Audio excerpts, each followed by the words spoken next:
శ్రీకృష్ణుని యొక్క చివరి సందేశం ఇప్పుడు తెలుసుకుందాం. అప్పటికే కురుక్షేత్ర సంగ్రామం అయిపోయింది. పాండవులు వాళ్ళ యొక్క అధిష్టానంలో ప్రవేశించారు. శ్రీకృష్ణ పరమాత్మ ఒక నిర్జల ప్రదేశంలో ప్రశాంతమైన వాతావరణంలో ఒక చెట్టు కింద కూర్చొని ఆలోచిస్తున్నాడు. ఈలోగా బలరాముడు అక్కడికి వచ్చాడు.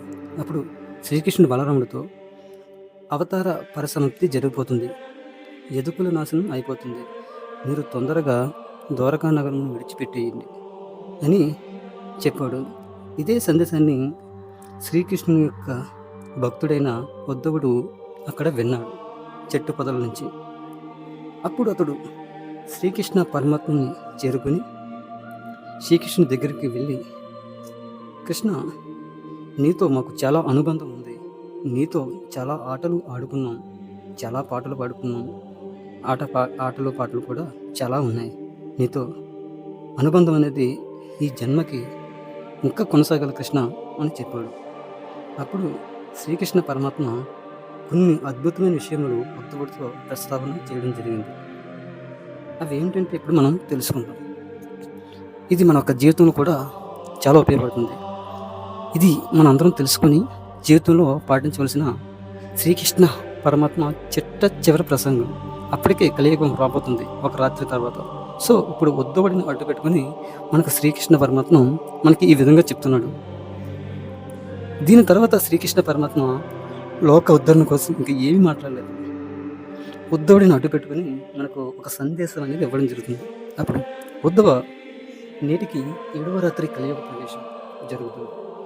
7వ రాత్రి లోపల ద్వారకా పట్టణం సముద్రం ముంచెత్తుతుంది. సముద్ర గర్భం ద్వారక వెళ్ళిపోతుంది. ద్వారకలో ఉన్న ప్రజలందరూ మరణిస్తారు. తదనంతరం కలియుగం అనేది స్టార్ట్ అవడం జరుగుతుంది. వన్స్ కలియుగం ప్రవేశించగానే మనుష్యులందు 2 లక్షణాలు అనేవి బయలుదేరుతాయి. అది ఒకటి ఏంటంటే అపారమైన కోరికలు, 2 విపరీతమైన కోపం. ఎవరు కూడా తన తప్పు తాను తెలుసుకునే ప్రయత్నం కలియుగంలో చెయ్యరు. కోరికల చేత, అపారమైన కోపం చేత తమ ఆయుర్దాయం తామే తగ్గించుకుంటారు. చాలామంది అపారమైన కోరికల చేత తిరగడం వల్ల వ్యాధులు కొని తెచ్చిపెట్టుకుంటారు. కలియుగంలో ఉండే మనుషులకు రాను రాను వేదము ప్రమాణం కాదు.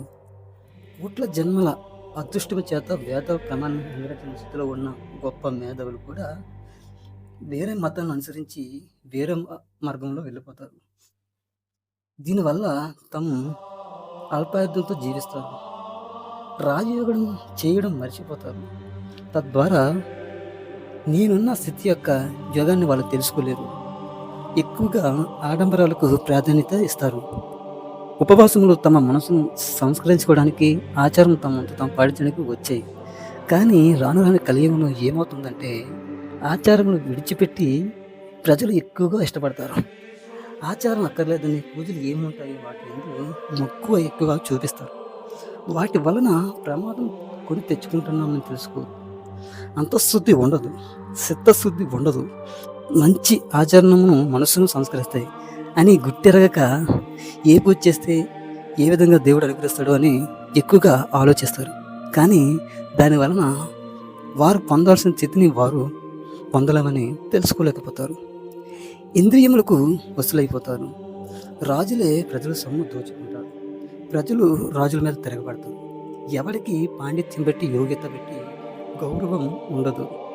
కలియుగంలో ఏ రకంగా ఆర్జించామన్నదే ప్రధానం అవ్వదు, ఎంత ఆర్జించామన్నదే ప్రధానం అవుతుంది. ఎవరికి ఐశ్వర్యం ఉన్నదో వాడే పండితుడు. భగవంతుని పాదమును గట్టిగా పట్టుకుని ఎవరుంటారో వారు మహాపురుషులుగా వర్ధిల్లుతారు. చాలామంది మహాపురుషులు నడియాడిన ప్రదర్శనలు ఎవరు కూడా సందర్శించరు. కలియుగంలో ప్రజలందరూ గుళ్ళు చుట్టూ తిరిగే వాళ్ళే కానీ మహాత్ములైన ఆశ్రమం చుట్టూ తిరిగేవారు ఒక్కరు కూడా ఉండరు. కానీ అక్కడికి వెళ్లకుండా హీనమైన భక్తితో ఎవరిని పట్టుకుంటే కోరికలు సులువుగా తీరుతాయో ఆ ఈశ్వరునియందు భేదప్రాయం చూస్తారు.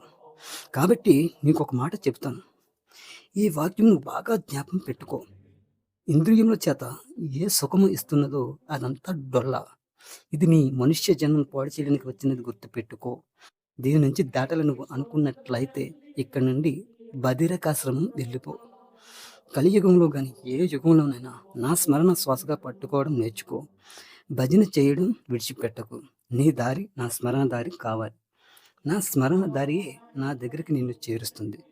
నువ్వు చేసే భక్తి సేవలో ప్రతి భజన క్రియలోనూ నేను ఉన్నాను, ఉంటాను. ఇది విశ్వసించి ఉద్ధవా. ప్రయత్నపూర్వకంగా కొంతసేపు మౌనంగా ఉండడానికి ప్రయత్నించు. మౌనము, జపము, జ్ఞానం, ఇంద్రియ నిగ్రహం చేయుట, నోటిలోని మౌనం, మనసులోని మౌనంతో ధ్యానంలో కూర్చునుట, నన్ను సేవించుట మొదలగు పనులు ఎవరు పాటించడం మొదలు పెట్టారో వారు మట్లెక్కడం మొదలు పెడతారు. ఇది శ్రీకృష్ణ పరమాత్మ ఉద్ధవుడికి ఇచ్చిన చిట్ట చివర సందేశం. ఈ సందేశం